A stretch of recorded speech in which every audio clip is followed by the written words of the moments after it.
नमस्कार दोस्तों, आइए जानते हैं दिल्ली की आज की फटाफट बड़ी खबरें।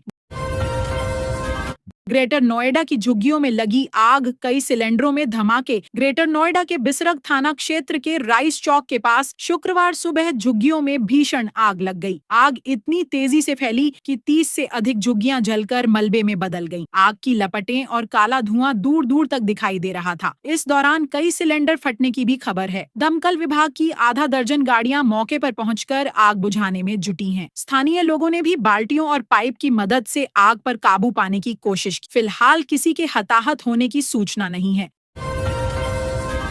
दिल्ली में 90 कॉलोनियों को कब तक तोड़ा जाएगा? यमुना के डूब क्षेत्र में बनी 90 अवैध कॉलोनियों में रहने वाले लगभग 25 लाख लोगों के विस्थापन पर फिलहाल रोक लगी है। दिल्ली विकास प्राधिकरण ने एनजीटी में कहा है कि स्पष्ट कानूनी दिशा निर्देश और पुनर्वास नीति के बिना कार्रवाई संभव नहीं है। एनजीटी ने अप्रैल 2025 में आदेश दिया था कि यमुना किनारे अवैध कॉलोनियों को हटाने और नदी को प्रदूषण से मुक्त करने के लिए समय सीमा और रोडमैप पेश किया जाए। फिलहाल यह मामला कानूनी प्रक्रिया में उलझा हुआ है और कार्रवाई लंबित है।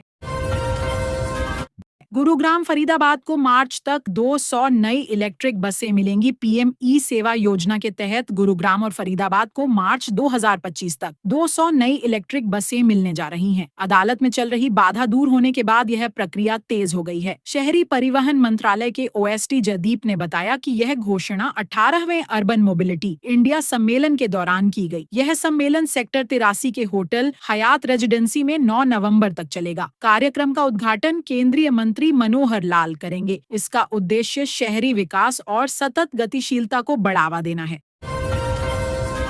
बेघरों के लिए दिल्ली सरकार लाई विंटर एक्शन प्लान। नए शेल्टर होम भी मिलेंगे। दिल्ली सरकार ने सर्दी के मौसम में बेघरों को सुरक्षित आश्रय देने के लिए विंटर एक्शन प्लान शुरू किया है। 15 नवंबर से 15 मार्च तक चलने वाले इस अभियान में 250 नए शेल्टर होम जोड़े गए हैं। ड्यूसिप के तहत कुल 197 शेल्टर पहले से संचालित हैं, जिनमें पुरुष, महिला, परिवार और विशेष श्रेणी के लिए अलग व्यवस्था है। सभी शेल्टरों में बिस्तर, कंबल, बिजली, पानी और सुरक्षा के इंतजाम किए गए हैं। सरकार का उद्देश्य है कि सर्द रातों में कोई भी व्यक्ति खुले आसमान के नीचे न सो। दिल्ली एयरपोर्ट पर तकनीकी खराबी, 300 फ्लाइट्स डिले। दिल्ली एयरपोर्ट पर एयर ट्रैफिक कंट्रोल सिस्टम में आई तकनीकी खराबी से शुक्रवार को 300 से अधिक उड़ानों में देरी हुई। रिपोर्ट्स के अनुसार ऑटोमेटिक मैसेज स्विच सिस्टम में गड़बड़ी आने के बाद कंट्रोलर्स को मैन्युअली फ्लाइट शेड्यूल तैयार करना पड़ा। इससे कई उड़ानें 1 घंटे तक देरी से रवाना हुई। गुरुवार को भी 500 से ज्यादा फ्लाइट्स प्रभावित हुई थीं। दिल्ली एयरपोर्ट पर रोजाना करीब 1500 उड़ानें आती जाती हैं, जिससे एयरलाइंस और यात्रियों दोनों को भारी परेशानी झेलनी पड़ी। दिल्ली में बाबा बागेश्वर धाम की पैदल यात्रा। दिल्ली में शुक्रवार से बागेश्वर धाम के धीरेन्द्र कृष्ण शास्त्री की अगुवाई में पदयात्रा शुरू हुई। यह यात्रा छतरपुर के अध्या कात्यायनी मंदिर से वृंदावन के श्री बांके बिहारी मंदिर तक जाएगी। करीब 50,000 भक्तों और वाहनों के शामिल होने की उम्मीद है। यात्रा सुबह 11 बजे से शुरू हुई और इससे दिल्ली के कई इलाकों में ट्रैफिक जाम की संभावना बनी रही। ट्रैफिक पुलिस ने मेहरौली और डेरा मंडी क्षेत्र में पार्किंग पर रोक लगाई है। नियम तोड़ने पर गाड़ियां टो की जाएंगी और जुर्माना लगेगा।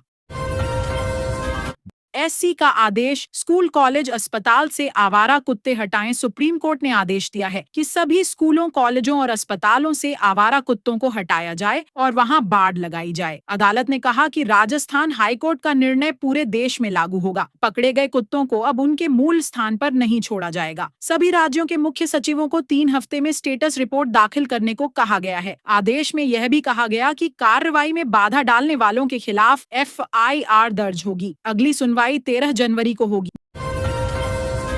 दिल्ली की जहरीली हवा से बचने का सस्ता जुगाड़। दिल्ली NCR में हवा की गुणवत्ता बेहद खराब हो चुकी है। AQI 400 से ऊपर पहुंच गया है। ऐसे में आम मास्क पर्याप्त सुरक्षा नहीं दे पा रहे। अब बाजार में 1000 रुपए से कम कीमत में वियरेबल एयर प्यूरिफायर मास्क उपलब्ध हैं, जो HIPA फिल्टर और फैन पावर्ड तकनीक से लैस हैं। इनमें 3M6003 ऑर्गेनिक गैस कार्ट्रिज लगे होते हैं, जो हवा से प्रदूषक कणों को छानते हैं। यह NIOSH मान्यता प्राप्त मास्क हल्के, आरामदायक और रीयूजेबल हैं, जो प्रदूषण से बचाव का सस्ता और असरदार विकल्प माने जा रहे हैं।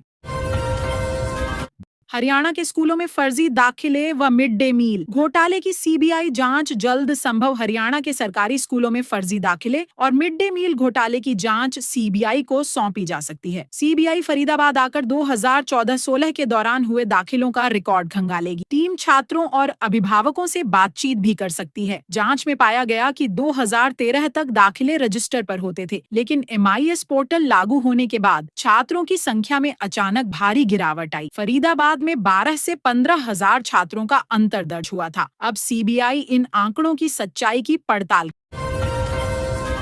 अरविंद केजरीवाल और मनीष सिसोदिया हाजिर हों। दिल्ली विधानसभा ने फांसी घर विवाद में पूर्व मुख्यमंत्री अरविंद केजरीवाल, पूर्व डिप्टी सीएम मनीष सिसोदिया और पूर्व विधानसभा अध्यक्ष रामनिवास गोयल को तलब किया है। तीनों नेताओं को 13 नवंबर को विशेषाधिकार समिति के समक्ष पेश होना होगा। विवाद तब उठा था जब विधानसभा परिसर में 2022 में जिस फांसी घर का उद्घाटन किया गया उसे दरअसल 1912 के नक्शे में टिफिन रूम बताया गया है। विधानसभा अध्यक्ष विजेंद्र गुप्ता ने कहा कि इस तथाकथित फांसी घर के अस्तित्व का कोई आधिकारिक दस्तावेज मौजूद नहीं है।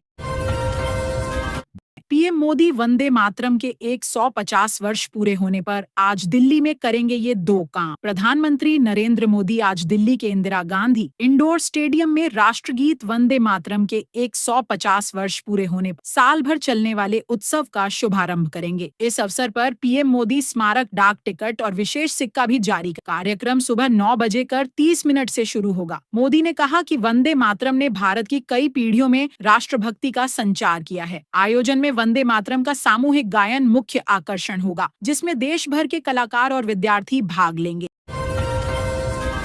फर्जी डिग्री मार्कशीट मामले में लखनऊ से दिल्ली तक 16 स्थानों पर ईडी की रेड। ईडी ने फर्जी डिग्री और मार्कशीट बनाने वाले गिरोह पर बड़ी कार्रवाई की है। एजेंसी ने गुरुवार को लखनऊ, दिल्ली, फरीदाबाद, गुड़गांव, सोनीपत समेत 16 जगह छापेमारी की। मुख्य निशाने पर हापुड़ की मॉनार्ड यूनिवर्सिटी और उन्नाव का सरस्वती मेडिकल कॉलेज रहे। कॉलेज प्रिंसिपल अखिलेश मौर्य के घर और संस्थान से कई दस्तावेज जब्त किए गए। ईडी ने यह कार्रवाई मनी लॉन्ड्रिंग एक्ट के तहत की है। जांच में सामने आया कि मॉनार्ड यूनिवर्सिटी और अन्य कॉलेजों से मेडिकल इंजीनियरिंग व MBA की फर्जी डिग्रियां बेची जा रही थीं। DUSU के पूर्व अध्यक्ष रौनक से मांगी गई थी 5 करोड़ की फिरौती। दिल्ली विश्वविद्यालय छात्र संघ के पूर्व अध्यक्ष रौनक खत्री से गैंगस्टरों ने 5 करोड़ रुपए की फिरौती मांगी थी। उन्हें यूक्रेन नंबर से धमकी भरे कॉल आ रहे थे। रौनक ने सुरक्षा की मांग की, जिस पर दिल्ली हाईकोर्ट ने पुलिस को तत्काल निर्णय लेने का आदेश दिया है। न्यायमूर्ति रविंद्र डुडेजा की पीठ ने कहा कि नागरिकों की सुरक्षा राज्य का संवैधानिक दायित्व है। अदालत ने आउटर नॉर्थ जिला पुलिस और स्पेशल सेल के अधिकारियों को निर्देश दिया कि खत्री की शिकायतों पर तुरंत प्रतिक्रिया दी जाए। GIPMR अस्पताल प्रशासन ने नर्सेज यूनियन कार्यालय किया सील। दिल्ली के GIPMR अस्पताल में नर्स से अनुचित व्यवहार की शिकायत पर कार्रवाई न होने से नर्सों में आक्रोश बढ़ गया है। नर्सेज एसोसिएशन ने सरकार से हस्तक्षेप की मांग की और आंदोलन की चेतावनी दी है। इस बीच अस्पताल प्रशासन ने यूनियन कार्यालय को खाली कराने के आदेश का पालन करते हुए उसे सील कर दिया। इससे अस्पताल में तनाव बढ़ गया है। नर्सेज एसोसिएशन के 2 गुट, कपिल और देवेंद्र जैन समूह एक दूसरे को असली प्रतिनिधि बताते हुए आमने सामने आ गए हैं और प्रशासनिक कार्रवाई पर विवाद जारी है।